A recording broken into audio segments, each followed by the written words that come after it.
Adam here, and welcome back to the Kettlebrook Model Railway, and welcome back today to another video. And before we start, first of all, I hope you've all had a fantastic Christmas, and here's the best to a happy new year as well. And if you're like me and you are very much into model railways, you hopefully would have had a new locomotive to enjoy over Christmas. And today I certainly had that as well. So we're going to be today looking at one of the locos that I got over Christmas. I was very fortunate this year that I actually managed to get two. So thanks to my mum and dad, and thanks to my wife who picked up two locomotives for me this Christmas. I'm going to be taking a look at both of them when I get around to doing either. Today I'm going to start with one, and then we'll get around to doing the second one as well. So we'll dive into the video as always. Before we start, if you're new around here and haven't watched any of my videos before, there'll be a link at the end of today's video to go ahead and click the subscribe button. As always, a massive thank you to everyone who's already subscribed to the channel. We are way on our way to over 1,000, well, we're well past 1,000 subscribers now, but we're on our way to 1,500 now, which is of course the next target. So thank you everyone for all your support as always. And if you do enjoy today's video as well, please remember to give it a thumbs up, because that will be much appreciated as well. So everyone, as I say, we're going to be looking today at a brand new locomotive released by Hornby.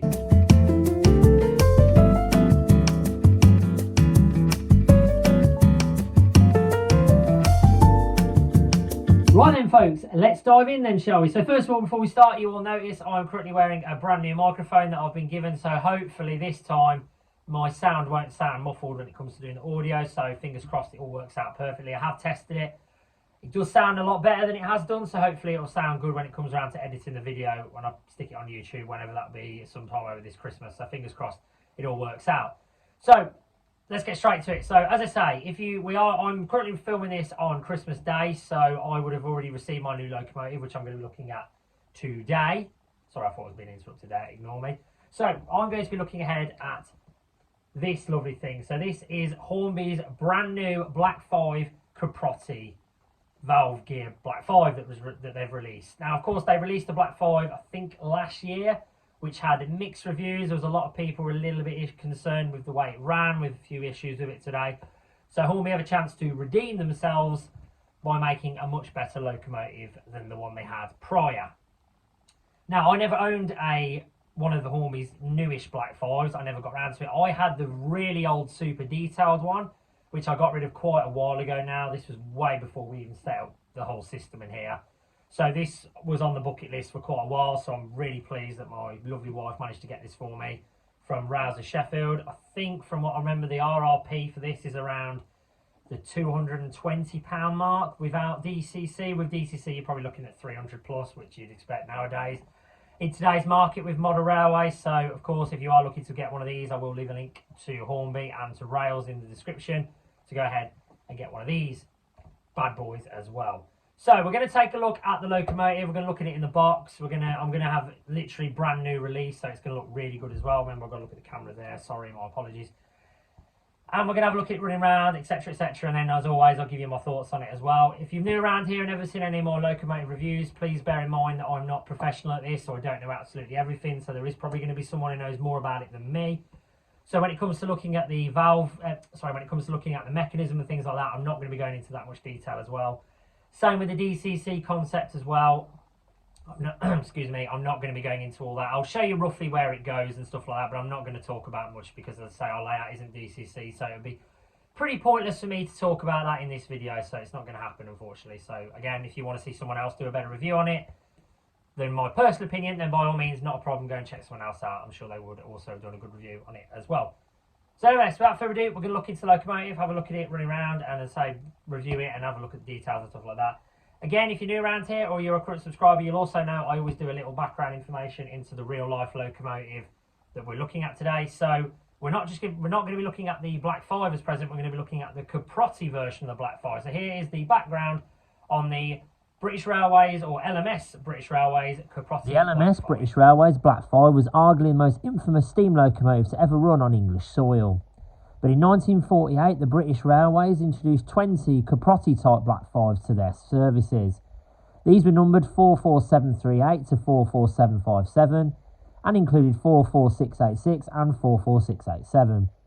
The original Black 5s had been fitted with Walshart's valve gear, but in 1947, as part of an experimental programme by George Ivor to try and improve the already good design, The Caprotti fitted Black 5s were part of the same programme. The Caprotti valve gear was driven by a single shaft located between the frames and driven from the leading coupled axle by a bevel gear.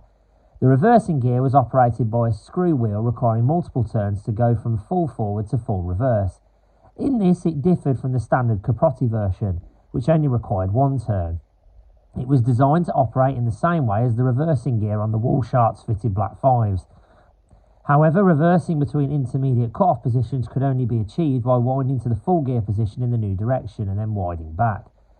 The success of the British Caprotti valve gear led to its fitting to the final batch of 30 BR Standard Class 5s, and also to the solitary BR Standard Class 8 71000 Duke of Gloucester. One of the Caprotti Standard 5s, 73129, survives, as does the Duke. The first batch of Caprotti Black 5s, M4748, M4750, emerged from Crewe Works in February 1948, and a second batch entered traffic in March 1948. These were followed by numbers 44754 and 44755 in April. The prefix M used by the London Midland Region of British Railways, or LMS, was soon dropped and the M would renumber to 44 between June 1948 and June 1949. All these locomotives were fitted with the Timken roller bearings throughout. The last three of these, 44755 to 44757, were also fitted with a double chimney. Between May and August 1948, a further 10 Caprotti Black 5s were built, numbers 44738 to 44747. These had plain wheel bearings throughout. The last two of the 842 LMS Stanier Black 5s, numbers 44686 and 44687, were constructed by British Railways at Horwich Works in 1951, with the locomotives costing £20,000 each to build. This was in part because of the high cost of development for a type of which only two examples were built. For much of their lives, they were allocated to Longsight, where they were fitted with Caprotti valve gear, raised running plates without splashers, a double chimney and SFK roller bearings on all its axles. Caprotti valve gear had been previously fitted to a batch of 20 Black 5s built in 48. The valve gear on these was driven by one drive line between the frames, driven from the leading coupled axle. Although these locomotives developed a great deal of power at high speeds and when free and coasting, acceleration at low speeds was poor. 44686 and 44687 were fitted with a modified form of valve gear with an external shaft on each side, driven by a warm gear mounted on a fly crank attached to the driving axle. The British Caprotti valve gear was a new development of valve gear by the Associated Locomotive Engineers under the leadership of L.A. Daniels. The 20 locomotives incorporated a number of modifications to the original design. Unlike similar rotary poppet valve gear by Lentz and Franklin, the cam boxes on the Caprotti gear are mounted vertically to the cylinders rather than horizontally. This necessitated the boiler be raised by 2 inches to 8 foot 11 inches. The smoke box was extended by 4 inches and the chimney moved forward to allow room for the valve gear and associated steam and exhaust pipes. The large steam pipes are an obvious visual recognition feature. The locomotive, fitted with Timken bearings, had a large split cannon type axle boxes between the frames to allow room for the firebox between the middle and rear axle boxes. This gave a long wheelbase, 27 foot by 6, as against the 27 foot 2 of the standard locomotives. The locomotives with plain bearings also had longer wheelbases, although the locomotives had a modified cab and lower running plate, necessitating the use of splashers over the wheels. In service, the Caprotti Black 5s were slow in acceleration but were powerful at high speeds and coasted freely. The slow acceleration was caused by influences in the drive and valve events. These were addressed in the design of the last two Black 5s to be built, which emerged in 1951 with the Caprotti valve gear driven by 2 external shafts. While the high running board allowed clearance for value boxes and subsequent sharp angle of the shaft, later British Railways built 30 of the closely related BR Standard Class 5s with Caprotti valve gear, and this was also employed on the standard Duke of Gloucester. In the early 1960s, both 44686 and 44687 worked off Southport Shed on passenger trains from Southport to Manchester and Rochdale via Bolton. Other non-standard London Midlands Southern Railway 5MTs were at Southport, including LMSR Caprottis and the unique Stevenson link machine 44767. 44686 was withdrawn in October 1965 and 44687 was withdrawn in January 1966. This would be the last of the Caprottis to be withdrawn. Although many Black 5s still operate on today's service, none are fitted with Caprotti valve gear. Right then, folks, so here we have our lovely looking Hornby Black 5 box then, and as always with brand new Hornby locomotives, the boxes are absolutely massive as well. So of course, this, as I mentioned, is the Caprotti Black 5. This is the code for this is R30389. Of course, if you want to get one of these ready, DCC ready, 21 pin collection, BR Stania Late Caprotti 5MT Black 5, numbered 44748 from Era 5. So we're going to look inside what we get, and then, as always, we'll go around and look at the locomotive in detail as well. But of course, I'm opening this for the first time with the locomotive still in the box. So let's dive in, shall we? Right, so we got our nice styrofoam packaging as well. Right, there's the loco looking absolutely beautiful. We'll get to that in a minute. So, instruction booklet, as always. I'll hold that out there. So, Black 5, 460 steam locomotive, obviously DCC ready. DCC fitted as well. I believe, obviously, you can get the DCC fitted as well. Of course, you can. I'm talking like a spaz before. Sorry. Ignore that. I'll edit that out. Right.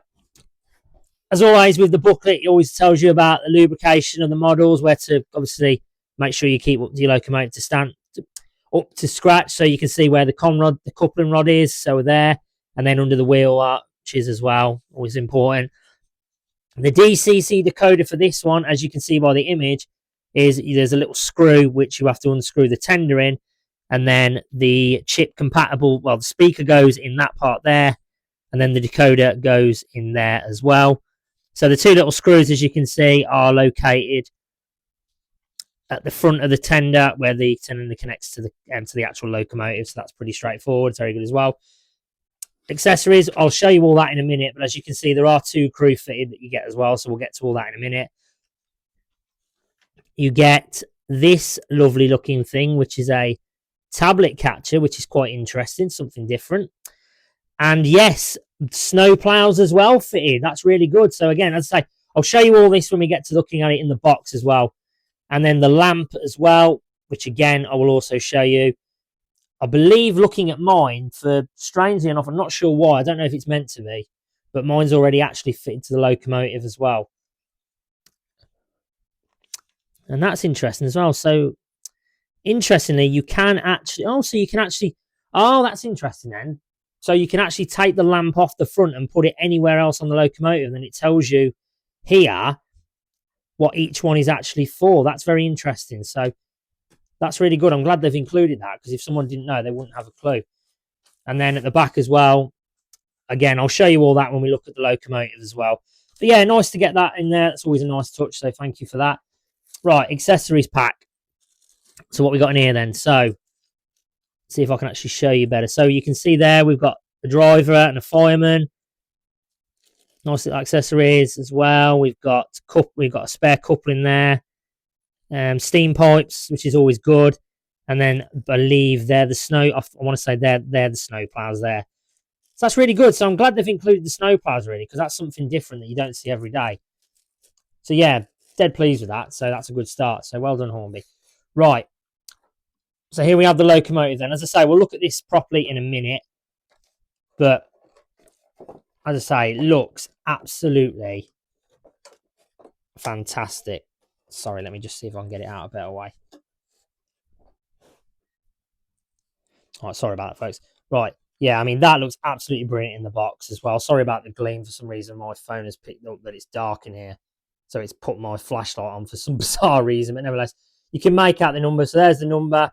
The lamp is fitted as well.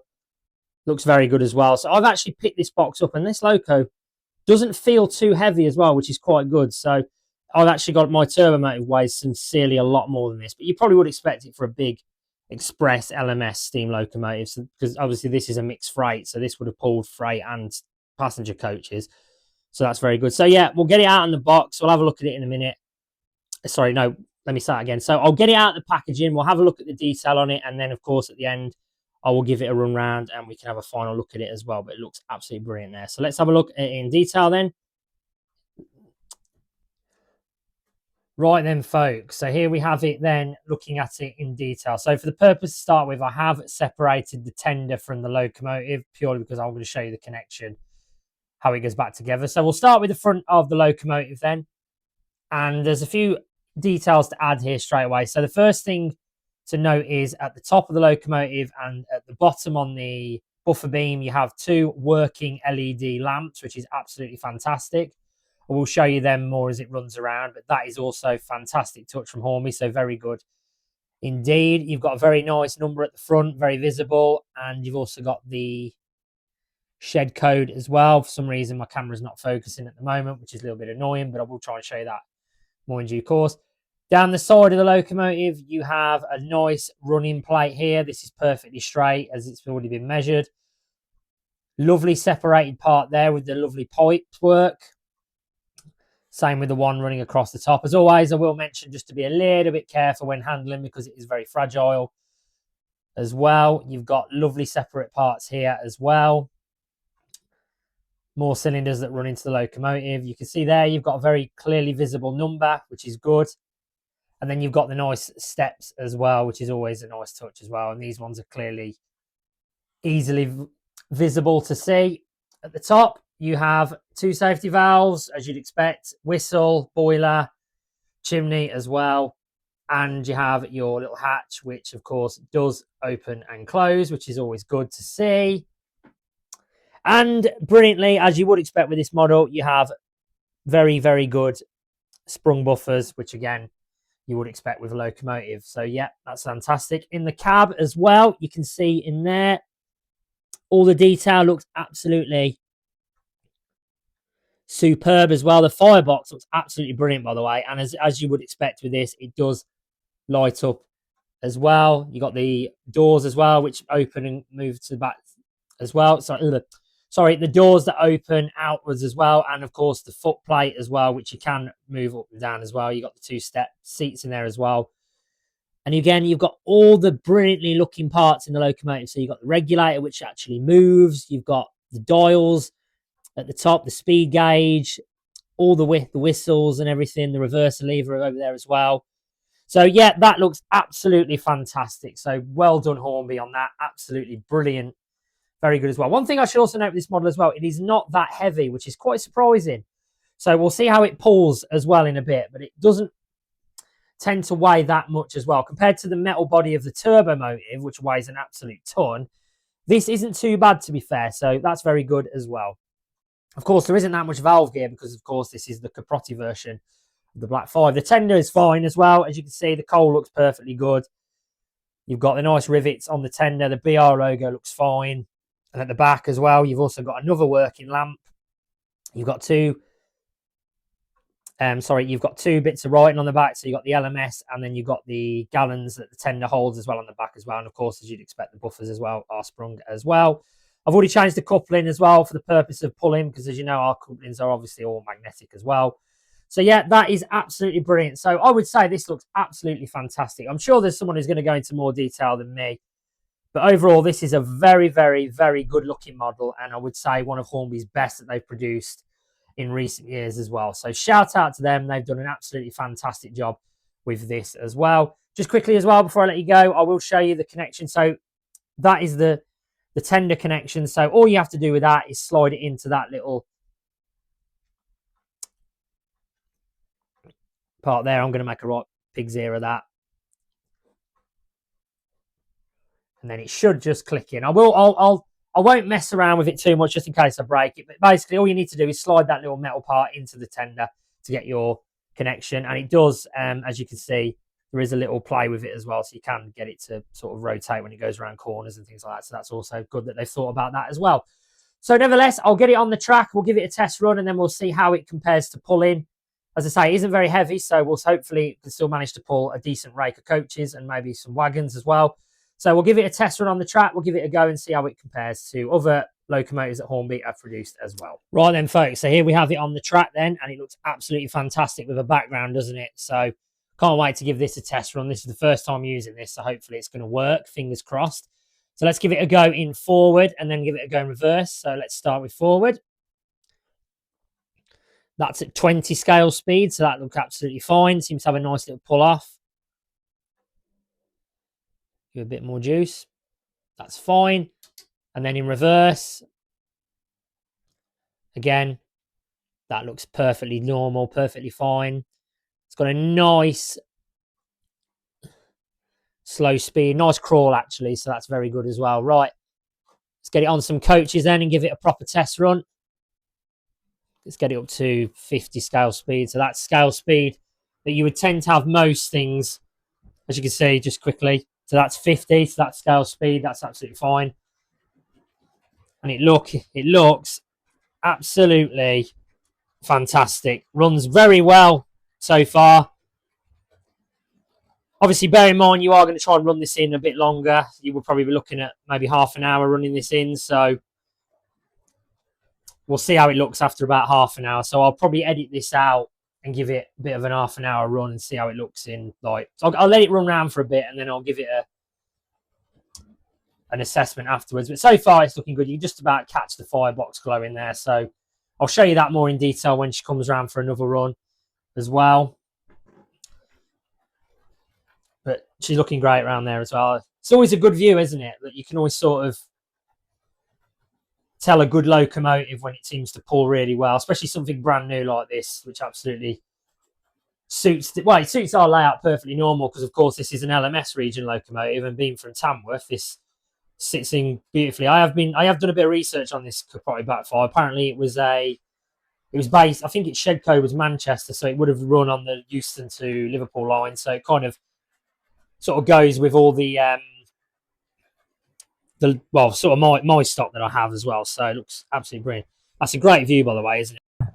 Right, I will apologise about that, folks. I had a slight issue with the locomotive, so that thing there actually came off, which is a little bit disappointing. I have put it back on, so we're going to try that again. It might have just been a minor glitch, so I'm going to try that again and hopefully that was just something minor. Otherwise, that's going to be a little bit of a disappointment if that keeps coming off. Right, fingers crossed that was just a minor glitch. Right, let's get back to giving this a run. Sorry about that, folks. I'm not so it's actually the part of the coupling rod actually came off, so that's a little bit disappointing. Nevertheless, let's hope it doesn't impact the locomotive. So we'll let it carry on. Come on, Hornby, I don't want to keep giving you more disappointing reviews, especially when you're paying nearly £200 for a locomotive. Come on, don't let me down. Oh, this locomotive had so much promise, didn't it? And then it had to bloody well do that, didn't it? Oh well, right. I'll let it run round. I'll give it about 10 more minutes, see if it comes off. Hopefully it was just a minor glitch, like I say. But I don't want to criticise this locomotive because it's such a beautiful looking thing, and everyone always likes a Black 5. Particularly something so unique with a Caprotti version of one. So hopefully, yeah, fingers crossed, it might have just been a little bit of a glitch. Maybe it caught something on the way around, I don't know. But seems to be running okay at the minute. As I say, I'll give it 10 more minutes and I'll sort of cut to that part in a minute. But it does seem to run very well. So as I say, I have googled it before buying it, and there was a few suggestions online which I will leave on the screen saying that there are a few issues with running, particularly the pickups tend to have a little bit of issues when running over points and stuff like that. But so far mine hasn't had that issue. I'd say the only issue is literally what I just showed you with the coupling coming off. But as I say, things like this tend to happen, particularly with steam locomotives. So as I say, it might have just been a minor glitch. I've probably said that a fair few times now, but I'm just praying to God that is the case. So right, so I have let it run around for half an hour now, and positive news, the coupling rod has not come back off. So it must have genuinely just been a freak thing that happened. So thank God for that. So that's not going to change my opinion on this locomotive by any means, because this is an absolutely wonderful locomotive. Fantastic model, and I'd say arguably one of the best that Hornby have produced in modern eras as well. I mean, the turbo motive I have off them was pretty good, but this, I think, beats it. So shout out Hornby. I think they've certainly redeemed themselves from the previous Black 5 that they released last year. We'll just get one final shot of it racing on through. There she goes. running off into the distance, probably heading back to Crewe or maybe London Euston, depending on which direction she may be coming from. Well then folks, as always, I'll leave the video there. Thank you everyone for clicking on today's video, watching this video, and as always, please remember to give this video a thumbs up because that will be much appreciated. And as always, if you want to see more videos in the future and more content from my channel, please go ahead and click that subscribe button. Honestly, I can't thank everyone enough who's already done so. Your support is absolutely fantastic, so please keep up the good work, everyone. This video will come out just before the new year, so I hope you all have a fantastic new year and many happy returns as well. And as I say, I will see you all in the new year for more videos as well in the future. So take care, everyone. Have a nice day, and I will see you all later. Peace out.